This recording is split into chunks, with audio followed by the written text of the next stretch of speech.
প্রিয় দর্শকবৃন্দ, আসসালামু আলাইকুম রহমতুল্লাহি ওয়া বারাকাতুহু। চলে আসলাম আবার একটা নতুন পার্কিং নিয়ে। আজকে নতুন স্টুডেন্ট আমাদের SM আরমান কোম্পানি তার নতুন স্টুডেন্ট আকাশ সাহেবকে আজকে পার্কিং শেখাচ্ছেন। এখন বন্দর ড্রাইভিং স্কুলের ব্যবস্থাপক ও পরিচালক SM আরমান কোম্পানি আপনাদের সামনে বক্স পার্কের কিছু কথা বলবেন। আসুন তার সাথে কিছু কথা বলি।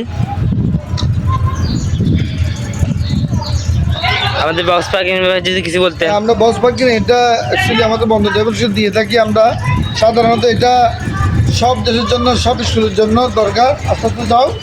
হ্যাঁ, এটা সব পার্কিং দরকার। বক্স পার্কিং, এপি parking, side parking, garage parking আমরা দিয়ে থাকি। বন্ধ ড্রাইভার প্লাস মেকানিক্যালগুলো আমরা দিয়ে থাকি।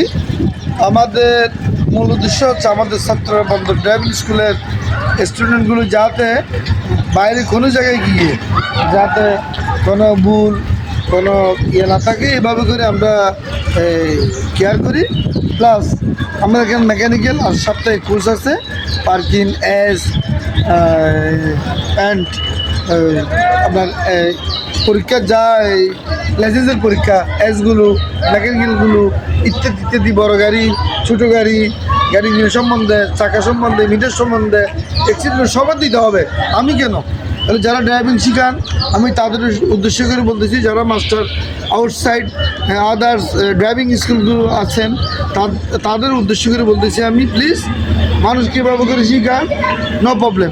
শিখিতে অনেক জ্ঞান লাগে না, ডিগ্রি লাগে না, একটু নিজের থেকে আইডিয়া করতে হয় আর বাইরের আউট নলেজগুলো করতে হয় আর একটু বুঝতে হয়। ঠান্ডা মাথায় স্টুডেন্টদেরকে দিবেন যেগুলো অ্যাক্সিডেন্ট কেন হয়, কী কারণে অ্যাক্সিডেন্ট হবে, অ্যাক্সিডেন্ট হবে না, কোনো দিনও হবে না, লিখে দিয়ে দেবো। কী জন্য হবে না এটা বুঝাই দিতে হবে।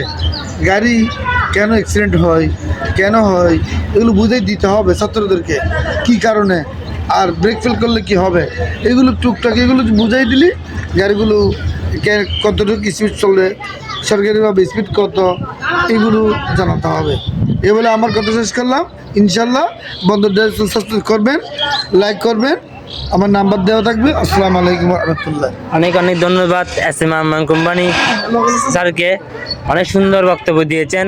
এখন এদিকে আকাশ ভাইও দিচ্ছে। ইনশাআল্লাহ পরের ভিডিও দেখা হবে। ভালো থাকবেন, সুস্থ থাকবেন। আসসালামু আলাইকুম রহমতুল্লাহি ওয়া বারাকাতুহু। আল্লাহ হাফেজ।